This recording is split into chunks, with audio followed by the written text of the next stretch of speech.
প্রিয় দর্শক, স্বাগত জানাচ্ছি আগামীর বাংলাদেশ অনুষ্ঠানে। আশা করি আপনারা ভালো আছেন, সুস্থ আছেন। আলোচনার শুরুতেই চলুন আমরা পরিচিত হয়ে নেই আমাদের আজকের দুজন অতিথির সঙ্গে। আজকে আমাদের সঙ্গে রয়েছেন মোশাররফ হোসেন ঠাকুর, শিক্ষক ও বিএনপি নেতা। রয়েছেন শরীফ উসমান হাদি, ইনকলাব মঞ্চের মুখপাত্র। আপনাদের দুজনকেই স্বাগত জানাচ্ছি। আমরা শুরুটা করব মোশাররফ হোসেন ঠাকুরকে দিয়ে। বিশ্লেষকরা বলছেন সরকার, রাজনৈতিক দল সবাই এক ধরনের অস্বস্তির মধ্যে আছে। জুলাই সনদ নিয়ে এক ধরনের অস্বস্তিতে আছে সরকার। একটা সুন্দর ও সুষ্ঠু নির্বাচনের সরকার তো চাপে আছেই। রাজনৈতিক দলগুলোর অনেকেই হিসাব নিকাশ মেলাতে পারছেন না, কেমন যেন বদলে যাচ্ছে। নতুন এবং তরুণ ভোটাররা কোন দিকে যান সেটি নিয়ে বড় দলগুলো অনেকটাই অস্বস্তিতে পড়েছে। 40% তরুণ ভোটার যারা কখনো ভোট দেননি, তারা কোন দিকে যাবেন এই নিয়ে তাদের মধ্যে এক ধরনের দুশ্চিন্তা কাজ করছে। আর সাধারণ মানুষ আছে অনেকটা অনিশ্চয়তার মধ্যে। নির্বাচন কখন হবে, আদৌ হবে কিনা, এই প্রশ্ন তাদের মধ্যে রয়েছে। একই সঙ্গে তারা রাজনৈতিক নানামুখী সহিংসতা নিয়ে রীতিমতো আতঙ্কে ভুগছে। চাঁদাবাজ দখলদারদের অত্যাচারে অতিষ্ঠ। মোশাররফ হোসেন, এই যে অবস্থাটা দাঁড়িয়েছে, আপনার কি মতামত?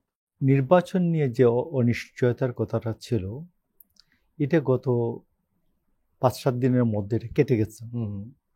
এখন কোয়েশ্চেনটা হচ্ছে যে নির্বাচনের কোয়ালিটিটা কেমন হবে। রাইট। আমরা এত রক্তপাত, এত আত্মদান, এত জীবন, এই ত্যাগের পরে যদি আমরা একটা কোয়ালিটিফুল নির্বাচন না করতে পারি, একটা গ্রহণযোগ্য, বিশ্বাসযোগ্য একটা নির্বাচন না করতে পারি, এই গ্লানি আমরা কখনোই মুছতে পারবো না।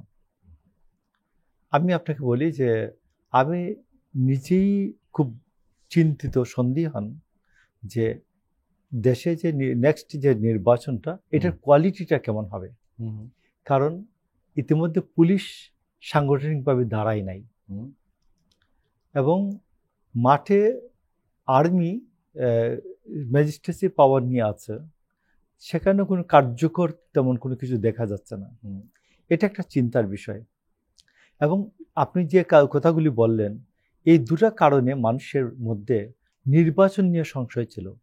এখন নির্বাচন নিয়ে সংশয় কেটেছে, কিন্তু নির্বাচনের কোয়ালিটিটা কেমন হবে, ভোট কেন্দ্র দখল হয়ে যাবে কিনা, যেখানে যার শক্তি সেখানে সেই প্রবল হয়ে উঠবেন কিনা, তার প্রবলতা দেখাবেন কিনা, এই পরিস্থিতিটা, এটা আমি মনে করি যে সকল রাজনৈতিক দলগুলির মধ্যে এই বিষয়ে একটা আলোচনা হওয়া উচিত যে ভাই, আমরা একটা কোয়ালিটি সম্পন্ন নির্বাচন করতে চাই, একটা গ্রহণযোগ্য, বিশ্বাসযোগ্য একটা নির্বাচন অন্তত করতে চাই। এইটা হচ্ছে আমি মনে করি প্রথম চ্যালেঞ্জ। আর বাকি যে চ্যালেঞ্জ যেগুলো আছে আপনি আলোচনা করলেন, আমি মনে করি যে আমরা বিএনপির প্রায় 7,000 নেতাকর্মীকে বহিষ্কার করা হচ্ছে। এইখানে একটা প্রশ্ন আসছে, সেইখানে মোশাররফ ঠাকুর আপনার বহিষ্কারের কথা বললেন, বহিষ্কারের অনেকেই পুনর্বহাল হচ্ছে এখন নতুন করে।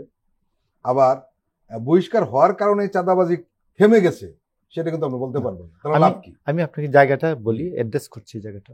91, তারপর 2001 থেকে 5, যদি কেউ সরকারি দল থেকে বহিষ্কার হচ্ছে, ও বহিষ্কারের চিঠি পত্রিকায় ছাপা হওয়ার আগে ওর বাসার সামনে গিয়ে পুলিশ দাঁড়াইছে। খেয়াল করেন বিষয়টা। এর মানে দলের কোনো নিয়ন্ত্রণ নাই? না না, দলের উপর আপনাদের কোনো নিয়ন্ত্রণ নাই, পুলিশ শুধু নিয়ন্ত্রণ। না, হিসাবটা না। তাহলে সরকারি দলের নিয়ন্ত্রণের কাজটা হচ্ছে, দলের নিয়ন্ত্রণের কাজটা হচ্ছে আপনি তাকে সাংগঠনিক ব্যবস্থা নেবেন, এবং সাংগঠনিক ব্যবস্থা নেওয়ার ক্ষেত্রে লেখা থাকে আপনি সংগঠনের বিরুদ্ধে এই কাজগুলি করেছেন, তখন তার বিরুদ্ধে আইন প্রয়োগকারী সংস্থাগুলি যখন তার বিরুদ্ধে অ্যাকশন নিতে যাবে, একটা প্রাইমা ফেসি মানে প্রাথমিক বিশ্বাসযোগ্যতা তৈরি হয়। যখন আমি তো একজন কাউকে চাঁদাবাজির অভিযোগে বহিষ্কার করে দল, তখন তার বিরুদ্ধে কিন্তু তার দল তার বিরুদ্ধে সাক্ষী দিল, পুলিশ তখন বাকিটা তার আইন প্রয়োগকারী সংস্থা কাজ করে। এই কথাটা প্রায়ই বলে থাকে, কিন্তু প্রশ্নটা আমার প্রশ্নটা ছিল স্পেসিফিক। একটা প্রশ্ন হলো যে বিএনপি এই প্রথম কোন রাজনৈতিক দল স্বীকার করলো যে তার দলের লোকেরা চাঁদাবাজি করে এবং এর জন্য অ্যাকশনে গিয়েছে। এটা নিঃসন্দেহে একটা বড় ঘটনা বাংলাদেশে, এবং সংখ্যাটা মোটেই কম নয়, 7,000 প্লাস। কিন্তু আমার প্রশ্নটা হলো যে এই চাঁদাবাজিদের অনেকেই পুনর্বাসন হচ্ছে, এখন নতুন করে দলে হচ্ছে, আমি নামটা বলতে চাচ্ছি না, নামও বলতে পারবো। 2 নম্বর হলো যে চাঁদাবাজি থামছে না, তাহলে কেন? না, চাঁদাবাজি থামছে না, আমি আপনাকে বলি দুটো হতে পারে। একটা হচ্ছে যে পুলিশ যে অ্যাকশন এখানে পুলিশ বাদ দেন না, আপনি। পুলিশ অ্যাকশন নেবে। হ্যাঁ। পুলিশ এই চাঁদাবাজদের বিরুদ্ধে আইনি অ্যাকশনটা নেওয়ার যে সামর্থ্য, এটা হয়তো কম, একটা হতে পারে। আরেকটা হচ্ছে যে গভর্নমেন্ট নিজেরা এই দায়িত্বটা, যে এই চাঁদাবাজ দমনে যে দায়িত্বটা, সরকারের যে দায়িত্বটা, এটা তারা অ্যাগ্রেসিভলি নিতে চান না। কিন্তু আপনারাও তো সরকারের অংশ, এনসিপি অংশ, আই ডু কারণ সবারই আই অংশ। ডু এগ্রি, আপনাদের বডি ল্যাঙ্গুয়েজ, আমি এনসিপি বডি ল্যাঙ্গুয়েজ, agree, আমাদের বডি ল্যাঙ্গুয়েজ এগ্রি কি মনে হয়? না, আমরা সরকারে নাই? এগ্রি, আমরা সরকারি আছি। আপনাদের কথায় থানা চলে? না, আমি আপনি বলি সরকার, আপনাদের কথায় থানা চলে, কিন্তু থানার লোক আপনারা ধরতে বলে ধরবে না? ধরবে তো? না, থানা চলুক না চলুক, জি, বিষয়টা হচ্ছে যে ডক্টর ইউনূস সরকারের কোনো ব্যর্থতার দায় বিএনপি, জামাত, অন্যান্য রাজনৈতিক দল যারা ওনাকে এই ক্রান্তিকালে দেশের দায়িত্ব নেওয়ার জন্য অনুরোধ করেছে, এরা কেউই এড়াতে পারেন না। রাইট। তো ডক্টর ইউনূসের সফলতার ভাগিদার যেমন তারা হবেন, ব্যর্থতার ভাগিদারও তারা হবেন। নিঃসন্দেহে। তো এই জন্য আপনি দেখবেন যে তারেক রহমান প্রায়ই বলেন যে যে যাই করেন খেয়াল রাখবেন সরকার যেন ব্যর্থ না হয়। রাইট। এটার অর্থটা এটা যে আমরা সরকার সফলতার যেমন ভাগিদার, ব্যর্থ হলে আমরা সবাই অতলে তলিয়ে যাব। এই জন্য আমি আপনাকে বলি, আমাদের এই যে মাঝে মধ্যে আপনি বলবেন যে তাইলে আপনারা মাঝে মধ্যে তো সরকার সমালোচনা করেন কেন? সরকার সমালোচনা করি যখন আমার পিতার কাছে আমার প্রত্যাশাটা হচ্ছে হিমালয় সম, আমি যখন পাই না আমার পিতার সাথে রাগ করি। এর অর্থ কি? আমার পিতাকে কেউ অপমান করে দেবে আর আমি ওকে ছেড়ে দিব? ওকে ছেড়ে দিব? ডক্টর ইউনূসের গভর্নমেন্টের গায়ে আঘাত আসলে বিএনপি বসে থাকবে? কোথাও বসেছিল? শরীফ ওসমান হাদী, অনেকেই বলেন অন্তর্বর্তীকালীন সরকার যেহেতু ফ্যাসিস্ট বিরোধী সব রাজনৈতিক দলেরই সরকার, যেটা আলোচনা করছিলাম, কাজে এই জনগণকে আতঙ্ক মুক্ত করতে পারে কেবল রাজনৈতিক দলগুলোই। প্রশ্ন হলো, দলগুলো সেই দায়িত্বশীল ভূমিকা কি আদৌ রাখছে? দলগুলো ভূমিকা রাখছে কিনা এর থেকে আমার কাছে ইম্পর্টেন্ট মনে হলো দলগুলোর প্রচেষ্টা আছে কিনা ভূমিকা রাখবার। মোটা দাগে বাংলাদেশের অনেকগুলো রাজনৈতিক দল, কিন্তু এখন তো আমাদের পরিসরে ধরেন বিএনপি, জামাত ইসলামী, এনসিপি চেষ্টা করছে, এরকম যে দলগুলো। তো এনসিপি বাদ দিলেও যেহেতু এনসিপি এখন পর্যন্ত ওরকম করে স্ট্রাকচার দাঁড়ায় না, বিএনপি, জামাত ইসলামী ওভারঅল তাদের দুইটা প্রচেষ্টা আসলে দৃশ্যমান। একটা হলো যে তারা নতুন কিছু করবার চেষ্টা করছে, এটা ভিজিবল, এটা বিএনপির তরফেও। বিএনপি যদি সেটা নাই করতো, আপনি একটা জিনিস খেয়াল করবেন, মানে এটা আমি খুব ভালো করে বুঝবার চেষ্টা করেছি, ইভেন বিএনপির অনেক সিনিয়র নেতৃবৃন্দ যখন অনেক গণবিরোধী বক্তব্য মাঝে মধ্যে দিয়ে ফেলেছেন, যেটা পাবলিক পারসেপশনের সাথে যায় না, মানুষ নিতে পারে না, কিন্তু তারেক রহমান সাহেব ওটাকে অ্যাকনলেজ করেন না। বরং দেখা গেছে এমন অনেক, এবং আমার আজকে খুব মনে পড়ে যে সম্ভবত মাস 2 আগে প্রচন্ড কাদা ছোড়াছুড়ি শুরু হলো, বিএনপির অনেক সিনিয়র নেতারা অনেক ধরনের কথা বললেন যেগুলো না বললে ভালো হতো, এবং সর্বশেষ বেগম জি একটা কথা কি বললেন এবং সব থেমে গেল। এর মানে উনি তো আসলে শুধু বিএনপির গার্ডিয়ান না, মানে আমরা বলি যে স্বাধীন সার্বভৌম বাংলাদেশের উনি এখন সব থেকে বড় মুরব্বী, তো বেগম জিয়া। তো আমার মনে হচ্ছে যে বিএনপির ওই জায়গাটায় বেগম জিয়া, তারপরে তারেক রহমান সাহেব, ওনাদের একটা আন্তরিক প্রচেষ্টা আছে যে নতুন কিছু করবার। আপনি যেটা বলছিলেন 40% তরুণ যারা কখনো ভোট দেয় নাই, তাই না? তো ওনাদেরকে ভালো কাজ, গুড পলিটিক্সটা করে দেখানো, এইটা একটা প্রচেষ্টা আছে।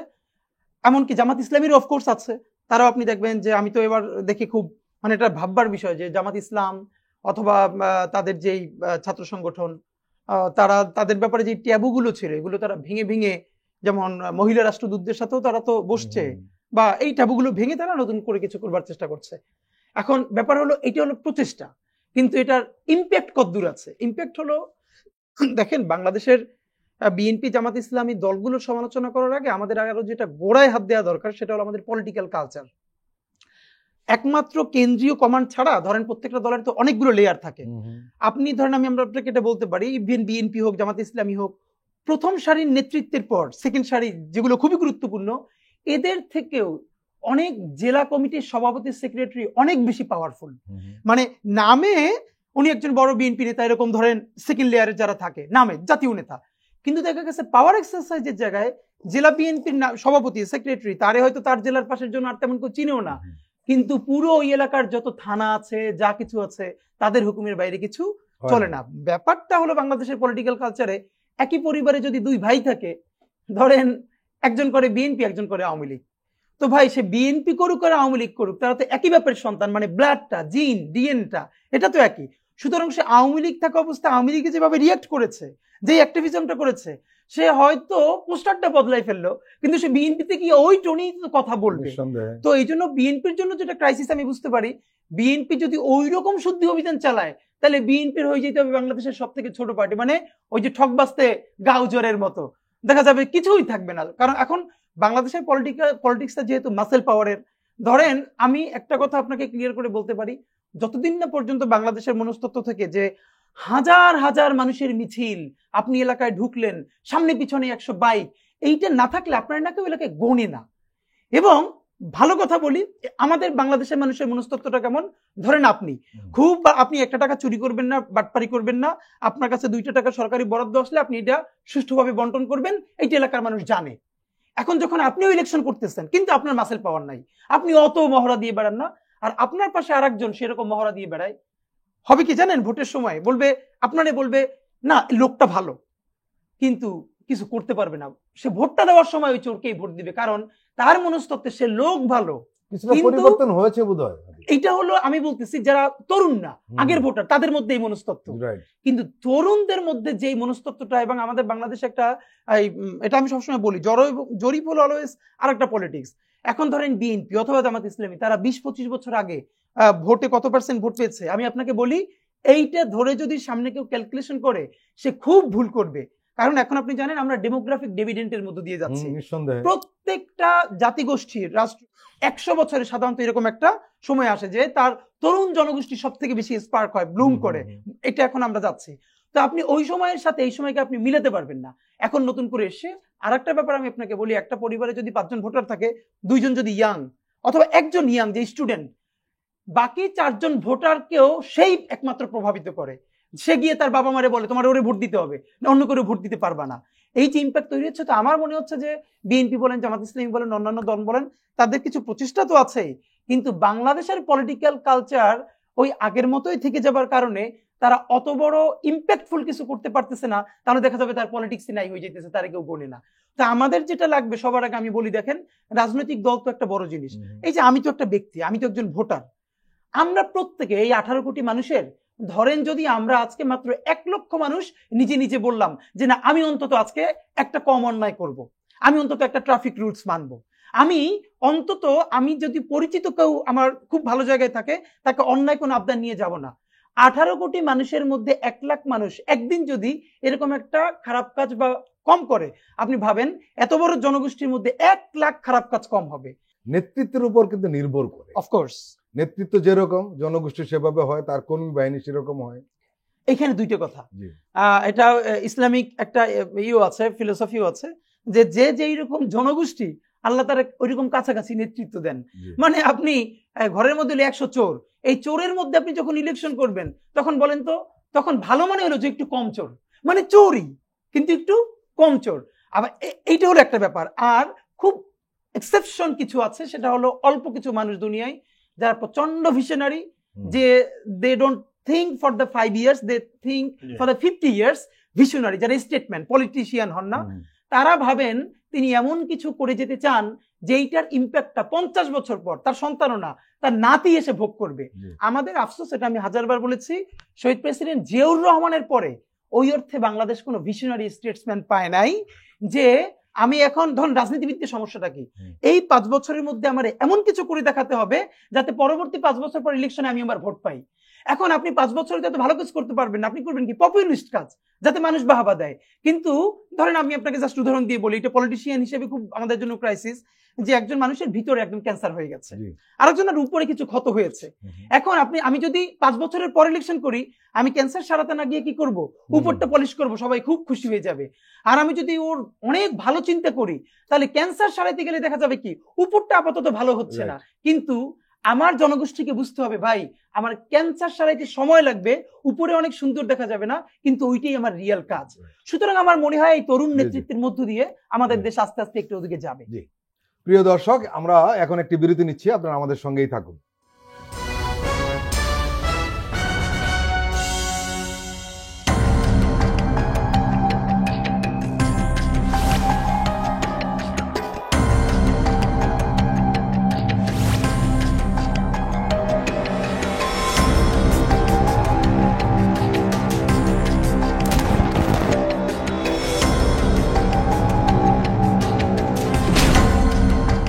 ফ্যাসিবাদের দিনলিপি, গবেষণা ও উপস্থাপনা সাইদ খান, প্রযোজনা আফরোজা সুলতানা ও মামুন মাহমুদ। দেখবেন প্রতি রবি থেকে বৃহস্পতিবার সন্ধ্যা 7টায়।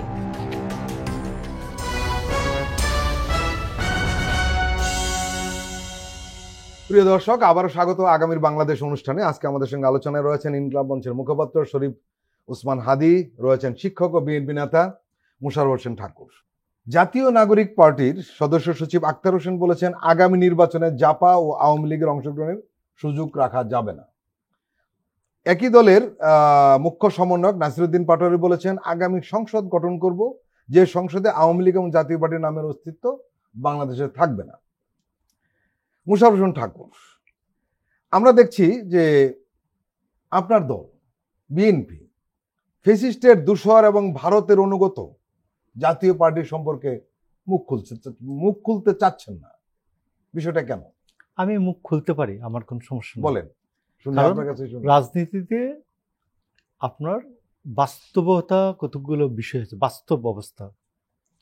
বাস্তব অবস্থাটা হচ্ছে, আমি একটা কোয়ালিটি সম্পন্ন নির্বাচন করতে চাই। আমি কোয়ালিটি সম্পন্ন নির্বাচন করতে চাই। নির্বাচন নিযুগবাচন মানে আপনার কথা বন্ধ করা। নির্বাচনের মূল কথাটা হচ্ছে আপনি কথাকে বন্ধ করতে চান, আপনার বিরুদ্ধে যা কথা আছে এটাকে বন্ধ করতে চান। তো আমি নির্বাচন করতে চাই। নির্বাচনের মাধ্যমে আমার যে, ধরুন মাঝে মধ্যে দেখবেন, আপনি আমাদের ইতিহাসের দিকে তাকালে দেখবেন যে অনেক যুদ্ধ অপরপক্ষ যে যুদ্ধ না করেই জয়ী হইতে পারতেন আলোচনার মাধ্যমে, কিন্তু যুদ্ধ করেছেন। মানে আমার শত্রুপক্ষকে আমি বিষয়টাতে একদম স্পেসিফিক বলি না, আমি শত্রুপক্ষকে মাঠে পরাজিত করতে চাই।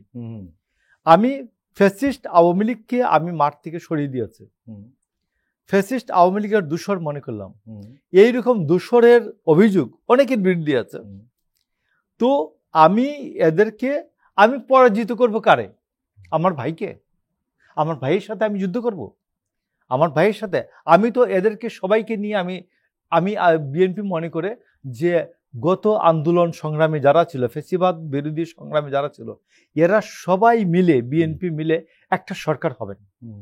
আর ফ্যাসিবাদ এবং ফ্যাসিবাদের দূষণরা থাকবে আমার অপোজিশনে। তাই আমরা এদেরকে ইলেকশনের মাধ্যমে, নির্বাচনের মাধ্যমে পরাজিত করব। আগামী 25 বছর যেন কথা বলতে না পারে। তাহলে আওয়ামী লীগকে ইলেকশন আনা উচিত না। এখন আওয়ামী লীগকে ইলেকশনে আনা উচিত না উচিত এই যে আলোচনা হইতে পারতো, কিন্তু আওয়ামী লীগকে আপনি মোশাররফ হোসেন ঠাকুর একটু বলুন তো, ফ্যাসিস্টরা যখন এরকম ফ্যাসিস্ট, আমরা মুসলিনি এবং হিটলারের কথা বলি, তার দল কি পরবর্তী সময় রাজনীতি করার সুযোগ আমি পেয়েছে? আপনি বলছি, হিটলার এবং মুসলিনির সময় একটা দ্বিতীয় মহাযুদ্ধ হয়েছে। এখানে লাখ লাখ মানুষের জীবন মৃত্যুর কোয়েশ্চেন ছিল, সারা পৃথিবীর উলট পালট হয়ে যাওয়ার কথা ছিল ইতিহাসটা। হিটলার এবং আপনাদের বিরুদ্ধে লাখ লাখ মামলা হলো, ফাঁসি হলো, গুম হলো, লাস্ট মুহূর্তে 15 শতাধিক মানুষ শহীদ হলেন, 40,000 বেশি মানুষ আহত হলেন, সবগুলি কোনো ভ্যালু নাই না। এখন আমি আপনি বলতেছি যে ভ্যালু আছে বলেই আপনি একটা বিশ্বাসযোগ্য নির্বাচন করেন। জাতীয় পার্টিকে বাংলাদেশের কোন রাজনৈতিক দল মনে করেন?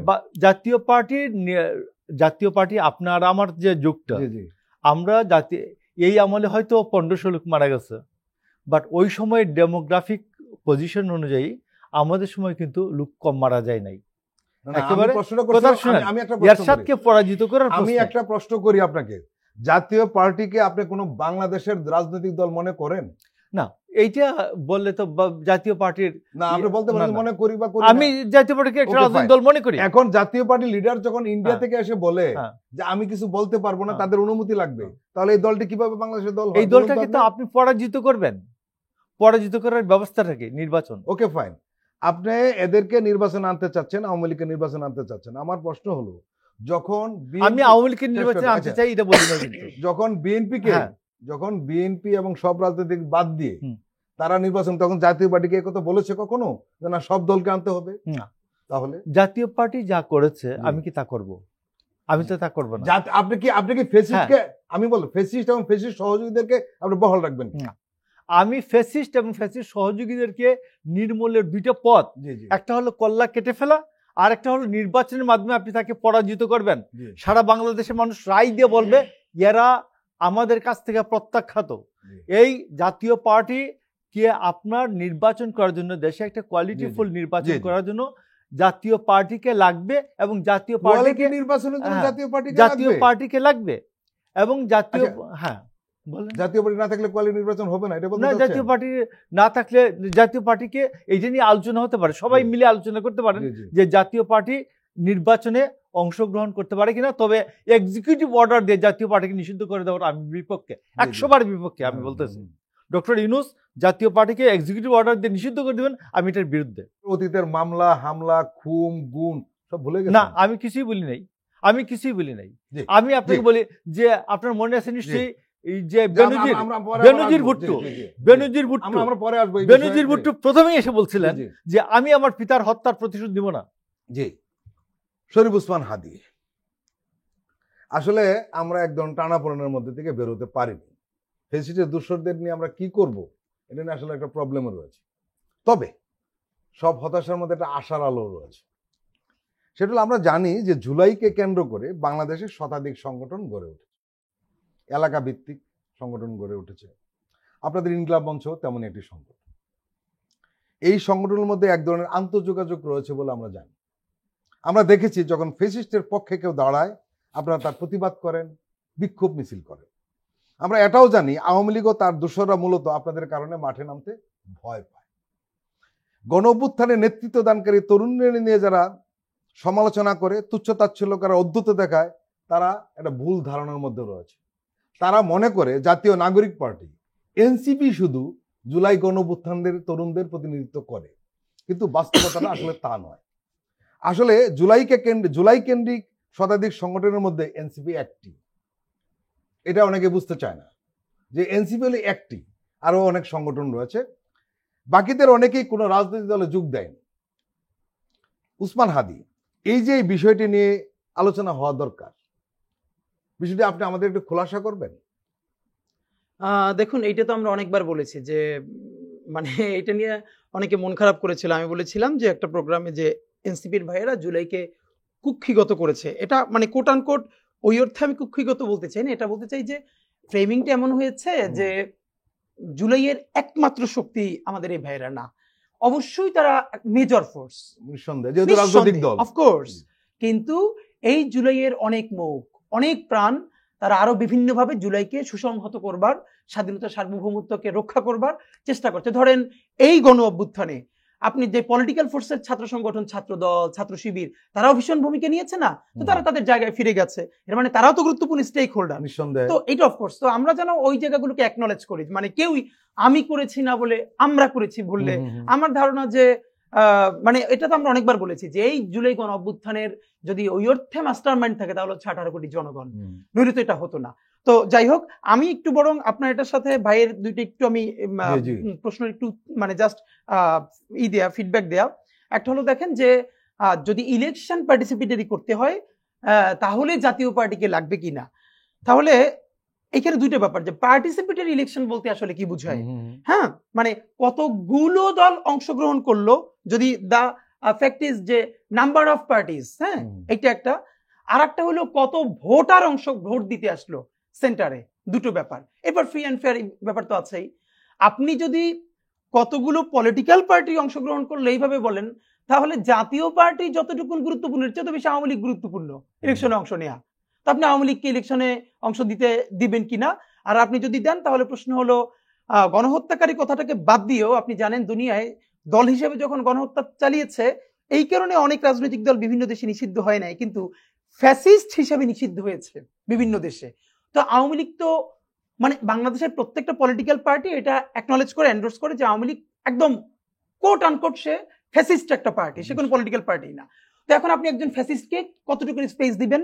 একই অবস্থা এখনো জার্মানিতে নাজি বাহিনী ইলেকটোরাল পলিটিক্সে যেতে পারে কিনা বা কথা বলতে পারে কিনা, আর বাংলাদেশে তো কি বলবো আমি জানি না, যে এখনো তাদের লোকজন মিডিয়ায় যেমনি করে জুলাইয়ের চরিত্রগুলোকে, প্রফেসর ইউনূসের ভালো কাজগুলোকেও বাজে এর মানে আমি বলতেছি না ডক্টর প্রফেসর ইউনূসের সরকারের ভুল নাই, অফকোর্স আছে, কিন্তু ভাই যেটা বলেছেন সেটা আমি অ্যাপ্রিসিয়েট করি যে এই সরকার কোনোভাবেই প্রফেসর ইউনূসের সরকার না, এটা বাংলাদেশপন্থী প্রত্যেকটা পলিটিক্যাল পার্টির গভর্নমেন্ট, সুতরাং তারাও এটার স্টেক হোল্ডার। যাই হোক, তো আমার কথা হলো, দেখেন জাতীয় পার্টির ব্যাপারটা হলো অফকোর্স এটা একটা পলিটিক্যাল ডিসকাশন নেগোসিয়েশনের মধ্যে দিয়ে যেতে হবে।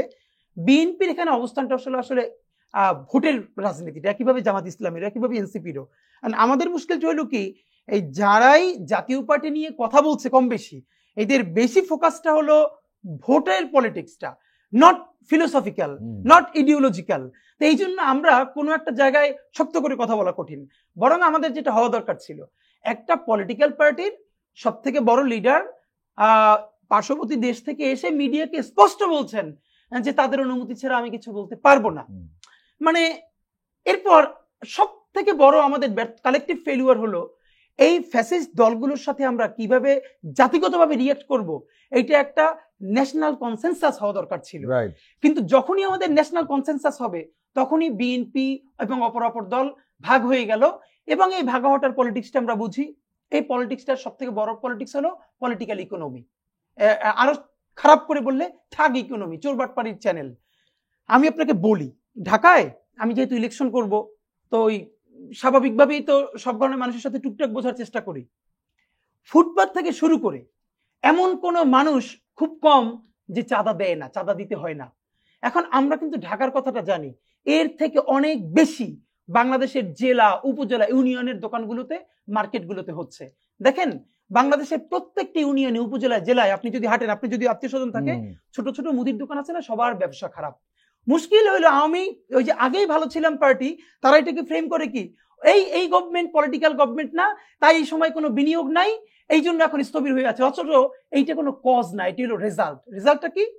বাংলাদেশের হাজার হাজার কোটি টাকা যাদের হাতে ছিল, সেই চোরবাটপাড়গুলো পালাইছে।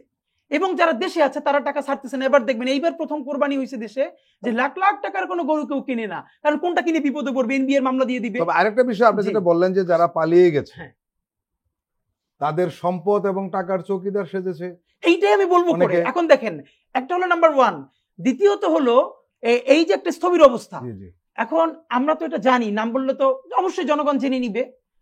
বিভিন্ন ক্ষমতাসীন যারা ক্ষমতায় আসবেন, আমি কোন স্পেসিফিক দল বলছি না, এমন দলের মোটামুটি এক একজনে লিজ নিছে বর্গা। ধরেন আমি নিলাম এস আলমের প্রপার্টিটা, এস আলম আছে সিঙ্গাপুরে, আমি এস আলমের গাড়ি ব্যবহার থেকে শুরু করে সব করব, আমি এখানকার আমার ছেলে মেয়ে সবাই এস আলমে বসাই দিব, এবং এস আলমের বিজনেস থেকে টাকা পয়সা উঠে আমি চইলে বাকি একটা পার্ট এস আলমে পাঠাই দিব। কেউ নিবে এস আলমের, কেউ নিবে আরাক আলমের। এইরকম বাংলাদেশের 20-30টা কর্পোরেট হাউস যারা হাসিনার টাকা পাচারের মেশিন ছিল, মূলত তারা ব্যবসায়ী না, টাকা পাচারের। তো আমি যারা সামনে ক্ষমতায় আসতে চান বা ক্ষমতার কাছাকাছি আছেন, তাদের উপরের সারির, তারপরের সারির সবাই এক একটা কোম্পানি, এক একটা জায়গায় লিজ নেওয়ার কারণে হয়ে গেছে কি, আমি আপনাকে সেদিনকে সংবাদ সম্মেলনে বলেছি, আমাদেরকে একজন ফোন করে বলেছেন যে তিনি উত্তরায় থাকেন এবং সেই বিল্ডিং বেনজির আহমেদের, র্যাবের খুনি বেনজির আহমেদের। তিনি বলতেছেন যে এখনো তাদের কাছ থেকে যারা ভাড়া নেয়, সে তো ভাড়া দিতেই হবে, সেই ভাড়া প্রতি মাসে তুলে বেনজির আহমেদের কাছে পাঠানো হয়। এবার আমারে বলেন, এই যে বেনজির আহমেদের এতগুলো ফ্ল্যাট, এতগুলো বাড়ি, একজন বেনজির, তাহলে হাজার হাজার আওয়ামী লীগের বেনজির, তাদের শত শত হাজার হাজার কোটি টাকার প্রপার্টি তারা নিজেরা পালাইছে। বিল্ডিং নিয়ে তো পালাইতে পারে নাই, ফ্ল্যাট নিয়ে পালাইতে পারে নাই, তাহলে বলেন তো সেইগুলো কাদের দখলে? সেই টাকাগুলো কোথায়? সুতরাং ওই টাকাগুলো ভোগ করতে হইলে কেমন ভয়েস দেয়া লাগবে, সেই ভয়েসগুলো আমরা আওয়ামী লীগের বিরুদ্ধে আর জাতীয় পার্টির বিরুদ্ধে সিদ্ধান্ত নিতে গেলে তখন আমরা ভয়েসগুলো টের পাই। এর চেয়ে আমি আর বেশি কিছু বলতে চাই না। প্রিয় দর্শক, আমরা আবার একটি বিরতি নিচ্ছি, আপনারা আমাদের সঙ্গেই থাকুন।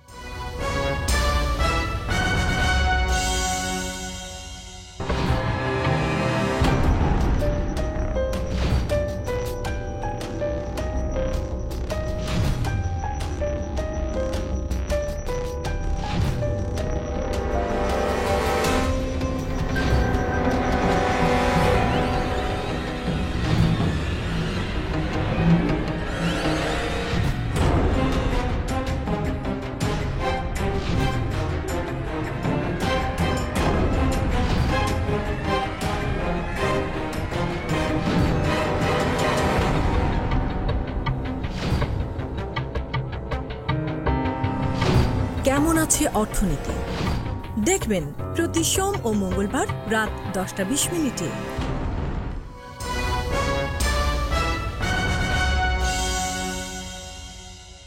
আবারও স্বাগত আগামীর বাংলাদেশ অনুষ্ঠানে। আজকে আমাদের সঙ্গে আলোচনায় রয়েছেন মোশাররফ হোসেন ঠাকুর, শিক্ষক ও বিএনপি নেতা, রয়েছেন শরীফ ওসমান হাদী, ইনকিলাব মঞ্চের মুখপাত্র। মোশাররফ হোসেন ঠাকুর, শরীফ ওসমান হাদী কিছু কথা বলছিলেন, এটাই বাস্তবতা। আসলে ভোটের হিসাব বা ব্যক্তিগত লাভকে কেন্দ্র করে রাজনৈতিক দল ও নেতারা আওয়ামী লীগ ও তার দোসরদের ব্যাপারে অনেক সময় চুপ থাকে। বিএনপি অভিযোগ করে আওয়ামী লীগকে আশ্রয় প্রশ্রয় দিচ্ছে জামাত ইসলামী, আবার জামাত অভিযোগ করে বিএনপি আওয়ামী লীগকে আশ্রয় প্রশ্রয় দিচ্ছে। জামাতের আরো অভিযোগ, আওয়ামী লীগও তাদের বড় বড় দোসরদের সম্পদের চৌকিদার হয়েছেন বিএনপির অনেক বড় বড় নেতা। আর আমরা সাধারণ মানুষ জানি কোনো না কোনো ভাবে উভয়ই আওয়ামী লীগকে আশ্রয় দিচ্ছে, কেউ ভোটের জন্য, কেউ ভোট এবং আর্থিক কারণ। মোশাররফ হোসেন ঠাকুর, কি বলবেন? ফেসিবাদ, দালালিপনা, এটা একটা সংস্কৃতি হয়েছে গত অনেক বছর ধরে। এটা সংক্রামক ব্যাধির মতো।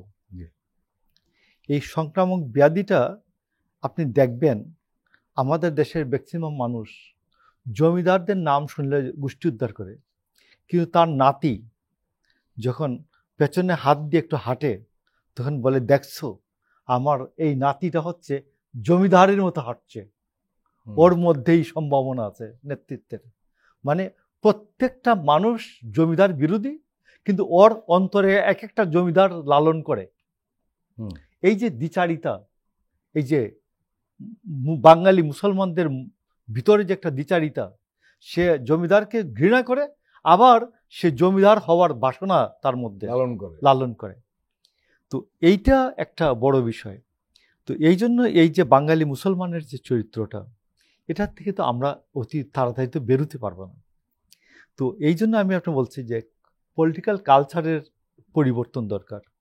এবং পলিটিক্যাল কালচারে আপনাকে একটা কথা বলি, আপনি পলিটিক্যাল এনিমি আপনাকে ঠিক করতে হবে, আপনার পলিটিক্যাল ফ্রেন্ড ঠিক করতে হবে।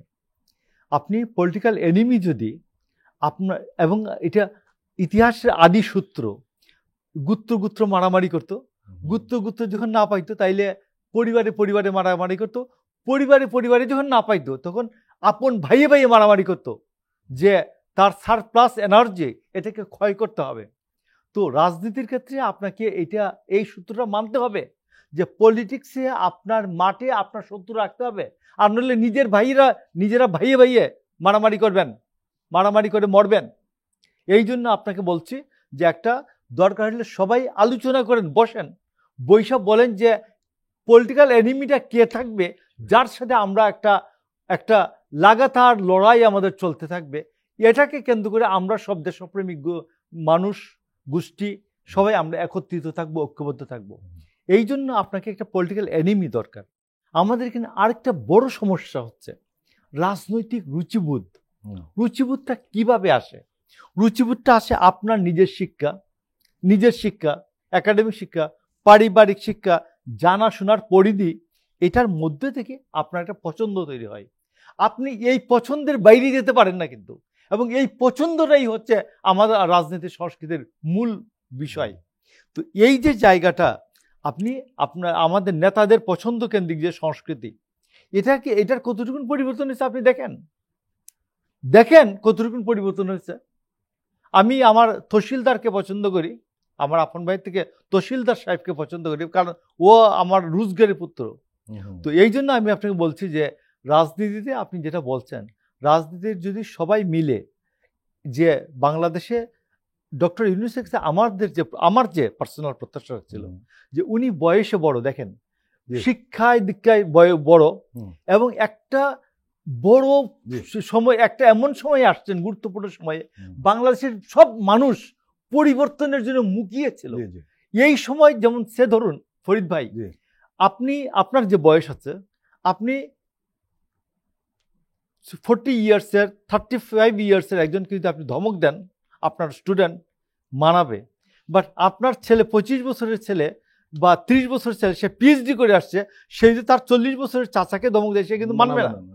তো এই যে ডক্টর ইউনূসের যে সুবিধাটা ছিল, বয়স, এডুকেশন, পৃথিবীব্যাপী তার যে সুনাম, যে আমরা এই উনি সারা বাংলাদেশের চেহারাটা পাল্টে দিতে পারতেন। আমার আকাঙ্ক্ষাটা ছিল এই জায়গায়। কিন্তু এখানে কি পাল্টাতে পারলেন না কেন? রাজনৈতিক দলগুলোর কারণে। উনি নিজে, আমি একটু বলতেছি, রাজনৈতিক দলগুলির কোনো নেতা নাই উনার চেয়ে বয়সে বড়, জি, উনার থেকে একাডেমিক্যালি সিনিয়র কেউ নাই। উনার এই সুবিধাটা ছিল, উনি ধমক দিয়া এই সংস্কৃতিটা, যেটা বললেন যে সংস্কৃতিটা চেঞ্জ করা, উনি যদি আমাদের পলিটিক্যাল লিডার ঠিকই বলেছেন যে আসলে একদিনে হচ্ছে না, এর মূল কথা। আমরা আবার আসবো শরীফ ওসমান হাদী। আমরা যখন দেখি যে ফ্যাসিস্ট বিরোধী রাজনৈতিক দল বা গোষ্ঠীগুলোর মধ্যে একটু প্রবলেম তৈরি হয়, তখন অনেকে মাথাচাড়া দিয়ে ওঠার চেষ্টা করেন, অন্যায় দাবি নিয়ে মাঠে আনেন, পরাজয়কে তারা অন্যভাবে মেকআপ করার চেষ্টা করেন। আমরা ঢাকা বিশ্ববিদ্যালয়ে গতকাল রাতে একটা ঘটনা দেখলাম যে একটা বিক্ষোভ মিছিল হলো, এবং বিক্ষোভ মিছিলের দাবি কি, যে অবৈধ দোকান উচ্ছেদ করা যাবে না। আসলে এটা হলো মূল দাবি, ঢাকা বিশ্ববিদ্যালয়ে অবৈধ দোকান উচ্ছেদ করা যাবে না। এখানে আমরা দেখলাম যে শিক্ষক নেটওয়ার্কের নেত্রী প্রফেসর সামিনা লুৎফা কথা বলেছেন। উনি খুব সবার শ্রদ্ধা, এবং আমরা জানি গণঅভ্যুত্থানে ওনার অ্যাক্টিভ ছিলেন। উনি বলছিলেন, উনি যেহেতু এরা বামপন্থীরা এই মিছিলে নেতৃত্ব দিয়েছিলেন মূলত, উনি বলছেন যে ডাকসুর গঠনতন্ত্র কোথাও দেখি না, কেউ শেয়ার করবেন দেখি কোথায় লেখা আছে যে ডাকসুর নামে গুন্ডামি জায়েজ। উত্তর আবার একজন ছাত্র লিখেছেন যে শিক্ষক নেটওয়ার্কের কোনো গঠনতন্ত্র থাকলে শেয়ার করার অনুরোধ, দেখতে চাই তাদের গঠনতন্ত্রে কোথায় বলা আছে গাঞ্জুট্টি, মাদকাসক্ত, ভবঘুরে, পাগল, টুকাই ও অবৈধ সবকিছুকে শেল্টার দিতে হবে। তবে এটা একটা বিতর্ক। দায়িত্বশীল পর্যায় থেকে ডাকসুর সমাজসেবা সম্পাদক এবি জুবায়ের বলেছেন, বামরা মিছিল দেওয়ায় যেসব দোকান আবার বসিয়েছিল সেগুলোকে সরিয়ে দেওয়া হয়েছে। ঢাকা বিশ্ববিদ্যালয়ে অবৈধ সিন্ডিকেট চালানোর সাধ্য কারো বাপেরও হবে না ইনশাল্লাহ। শরীফ ওসমান, আপনি ঢাকা ইউনিভার্সিটি ছিলেন, আপনি এখন ঢাকা ইউনিভার্সিটির কাছাকাছি থাকেন, এবং আমি জানি আপনার সেখানে যোগাযোগ আছে স্বাভাবিক, কারণ তরুণদের সাথে আপনার সম্পর্কটা সবসময় আপনি তরুণদের সাথে থাকেন। ঢাকা বিশ্ববিদ্যালয়ে কিছু ব্যক্তি আগের মতোই চালাতে চায়, আবার কিছু লোক এটা পরিবর্তন করতে চায় পজিটিভ অর্থে।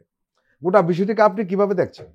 দেখেন, এটা আফসোস হলো এই ব্যাপার যে আসলে আমাদের, দেখেন, সবারই একটা পলিটিক্স করি, অ্যাক্টিভিজম করি, একটা নিজের জায়গা থাকে, এর বাইরেও ইথিক্যাল জায়গাটা মাঝে মধ্যে যখন অতি দুর্বল হয় তখন খুব মুশকিল। আফসোস এই জন্য বললাম যে আমাদের এত দ্বিচারিতা। আপনি যেহেতু নাম করেই বললেন সামিনা ম্যাডামের, আমি ওনার প্রতি অত্যন্ত শ্রদ্ধার সাথে বলতেছি, এবং এই গণ অভ্যুত্থানে ওনার বিরাট অবদান আছে। উনি কিন্তু অক্সফোর্ডে পিএইচডি করেছেন। জি জি। তো আমার খারাপ লাগে সেটা হলো, আপনারা নিশ্চয়ই জানেন, পুরো ওয়েস্টে, অক্সফোর্ড, কেমব্রিজ বা থেকে শুরু করে ওয়েস্টে, এমনকি আমাদের প্রতিবেশী দেশে চীনেরও বা ভালো ভালো যে ইউনিভার্সিটিগুলো আছে, একাডেমিয়াতে যারা যায়, যাদের বাচ্চারা ইউনিভার্সিটিতে পড়ে, আপনি সম্ভবত আপনার বাচ্চাও বাইরে কোথাও পড়ে, তাহলে ওর সাথে কথা হলেও আপনি নিশ্চয়ই জানবেন যে কোনো একটা ইউনিভার্সিটিতে আপনি গার্ডিয়ান হিসেবেও আপনি গিয়ে ঢুকতে পারবেন কিনা। আমি সম্প্রতি মানে চীনের অনেকগুলো ইউনিভার্সিটিতে যাওয়ার সুযোগ হয়েছিল, মানে চীন সরকার থেকেই নিয়েছিল তাদের কালচারাল এক্সচেঞ্জের জন্য। তো একটা ইউনিভার্সিটিতে যাওয়ার 2 দিন আগে ওয়েবসাইটে ঢুকে অ্যাপয়েন্টমেন্ট নিতে হচ্ছে। এর মানে আজকে তারা কয়জনকে ইউনিভার্সিটিতে ঢুকাবে, বিকজ আপনি যদি হুট করে অনেক ভিজিটর ঢুকে যান, আপনি ভিজিট করলেন কিন্তু শিক্ষার্থীর পরিবেশ নষ্ট হলো কিনা। এখন আমাদের প্রথম কথা হলো, আপনি ঢাকা ইউনিভার্সিটিকে আসলে কি হিসেবে ট্রিট করতে চান?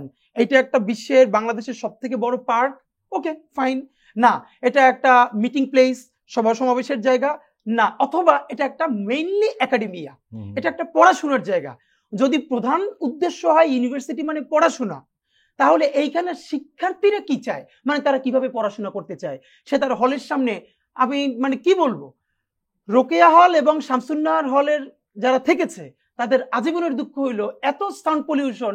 এটা বিশ্ববিদ্যালয়, কিন্তু টিএসসিতে রাত 12টা পর্যন্ত, 1টা পর্যন্ত এমন কোনো দিন নাই রাজু ভাস্কর্য বা টিএসসিতে উচ্চস্বরে গান হচ্ছে না, ব্যান্ড হচ্ছে না, এবং পরের দিন যার পরীক্ষা সে পড়তে পারছে না। মানে একটা ইউনিভার্সিটি। অথচ এখন আমার যে আফসোসটা কি, আমাদের এই ম্যাডামরা, আমাদের এই স্যাররা নিজেরা সেই সব একাডেমিয়ায় পড়ে এসেছেন, সেখানে একজন গার্ডিয়ান পর্যন্ত ইউনিভার্সিটিতে ঢুকতে হলে একটা, অফকোর্স ঢুকতে দেয়, একটা প্রক্রিয়া। আজকে পুরো ক্যাম্পাসে কয়জন ঢুকবে, হকার অফকোর্স না। এর মানে কি, এখন আপনি আমাকে যদি বলেন অনেকে দেখেন একটা পপুলিস্ট কথা খুব বলার চেষ্টা করছে রাজনীতিবিদ হিসেবে, এটা পাবলিক পয়সায় করা, সুতরাং পাবলিক এখানে যেতে পারবে না কেন, জনগণের পয়সা করে। রাইট? তাহলে এবার আমি একটা প্রশ্ন করি, সুপ্রিম কোর্ট কার পয়সায় করা? জনগণের পয়সায় না? আপনি মন চাইলে সুপ্রিম কোর্টের বারান্দায় গিয়া কনসার্ট, গান, মিটিং করতে পারবেন।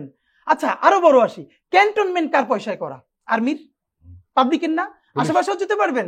এখন অনেকে একটা নতুন বলতেছে ঢাকা ইউনিভার্সিটিকে ক্যান্টনমেন্ট বানানো হচ্ছে। বরং প্রশ্ন হলো, ঢাকা ইউনিভার্সিটি থেকে যখন 60-এর দশকে, 70-এর দশকেও বিশ্ববিখ্যাত কিছু টিচার, ফ্যাকাল্টি তৈরি হচ্ছিল ঢাকা ইউনিভার্সিটির একাডেমি, এটা তো সত্য কথা, আজকে বলতে দ্বিধা নাই যে 1000 র্যাঙ্কিং এর মধ্যে আমার ঢাকা ইউনিভার্সিটি থাকে না। কারণ আমরা ঢাকা ইউনিভার্সিটিতে গর্ব করি এখানে কি কি মিছিল হয়, কিন্তু গর্ব করার কথা ছিল আমাদের অনার্স গ্রাজুয়েশন হয়ে যাওয়ার পরে আমাদের স্টুডেন্টের কয়টা থিসিস ইন্টারন্যাশনাল পাবলিকেশনে প্রকাশিত হয়, কয়টা খুব ভালো মানের ইউনিভার্সিটিতে আমরা পিএইচডিতে চান্স পাই। এর মানে আমাদের এখানে মেইনলি পুরো বাংলাদেশে কোনো ইউনিভার্সিটি নাই, আছে ইউনিভার্সাল কোচিং সেন্টার। এটা আমি আপনাকে বললাম। এরপরও এখন আমরা কি আজীবন সেখানেই থাকবো, নাকি আমরা একটু করে সামনে আগাবো? তো আপনি যদি চান যে না আমাদের ইউনিভার্সিটি গুলোকে রিয়েলি ইউনিভার্সিটি তৈরি করা, আপনি শুরু করবেন কাকে দিয়ে? প্রথম ধাপ হলো ঢাকা ইউনিভার্সিটি। ঢাকা ইউনিভার্সিটিকে যদি আমরা একটা পড়াশোনার পরিবেশ ফিরিয়ে দিতে পারি, দেখেন পড়াশোনার পরিবেশ, তাহলে অন্যান্য ইউনিভার্সিটি গুলোতেও সম্ভব। আর ঢাকা ইউনিভার্সিটি যদি না পারি, তো আমি আপনাকে শুধু এটা বলি, আমি তো এখন ক্যাম্পাসে যাই, এটা বললে খুব খারাপ লাগবে। দেখেন, হকার বলি, অন্যান্যরা বলি, তাকে পুনর্বাসন করা এটি কি ঢাকা বিশ্ববিদ্যালয়ের দায়িত্ব নাকি রাষ্ট্রের দায়িত্ব? ঢাকা বিশ্ববিদ্যালয়ের মধ্যে যারা আছে, দোকান দিচ্ছে এবং একদম ছিন্নমূল মানুষ, যাদের কোনো থাকার জায়গা নাই, তাকে রাষ্ট্র কোনো একটা জায়গায় থাকার ব্যবস্থা করে দিবে। কিন্তু সেটা কি ঢাকা ইউনিভার্সিটি করবে? একটা মেয়ে শিক্ষার্থী রোকেয়া হল থেকে ক্যাম্পাস পর্যন্ত যেতে পারছে না, ভবঘুরে উলঙ্গ হয়ে তার দিকে খারাপ ভাবে চেয়ে আছে। আমি নিজে সাক্ষী, আমার ভাগ্নি একদিন দৌড় দিছে জোরে, কেন? তেরে আসতেছে তার দিকে, পুরো ড্রেস নাই। আপনি টিএসসি এর মতো জায়গায় থেকে কার্জন হলে যেতে, গাছের পাশে পাশে দেখবেন মলমূত্র পড়ে আছে, একটা শিক্ষার্থী নাক চেপে যেতে পারছে না। এবং আরো বলি, সুফিয়া কামাল হলের সামনে মেয়েরা নিজের হল যেতে ভয় পায়, কারণ এমন ছিন্নমূল এবং অনেকে মাদকাসক্ত। এখন আমি এর মানে মাদকাসক্ত, এরপরে নেশা করে, এই কথাগুলো আমি অনুমানুষ হিসেবে বলছি না, আমি বলছি এটা তার প্রবলেম। রাষ্ট্র তাকে অন্য জায়গায় নিয়ে পুনর্বাসন করবে, সেটা ঢাকা বিশ্ববিদ্যালয়ের শিক্ষার্থী সাফার করবে কেন? আর আমার সব থেকে আফসোস হলো, বাম শিক্ষার্থী ভাই বোনেরা যারা মিছিল করলেন, এদের প্রত্যেকের বাচ্চা কাচ্চা ওয়েস্টে পড়ে, আর তারা তখন ক্যাম্পাসে একটা পাতাও পড়তে দেখেন, এমন ক্যাম্পাস থেকে পড়াশোনা করে এসে ঢাকা বিশ্ববিদ্যালয়ে পলিটিক্স করে, তাদের পক্ষে দাঁড়াইতে হবে। এই হলো আমাদের অবস্থা। শরীফ ওসমান হাদী, মোশাররফ হোসেন ঠাকুর, আপনাদের মূল্যবান বক্তব্য আমাদের দর্শকদেরকে উপকৃত করবে নিঃসন্দেহে, তাদের চিন্তার জগৎকে অন্যরকম একটা ভাবনার জগৎ তৈরি করে দিবে। আর আপনারা আমাদের দুজনকেই ধন্যবাদ জানাচ্ছি এই কারণে, আপনারা আমাদের দীর্ঘ সময় দিলেন। আবারও ধন্যবাদ। ধন্যবাদ। প্রিয় দর্শক, আজকের অনুষ্ঠান আমরা এখানে শেষ করছি। আপনারা ভালো থাকবেন, সুস্থ থাকবেন। আল্লাহ হাফেজ।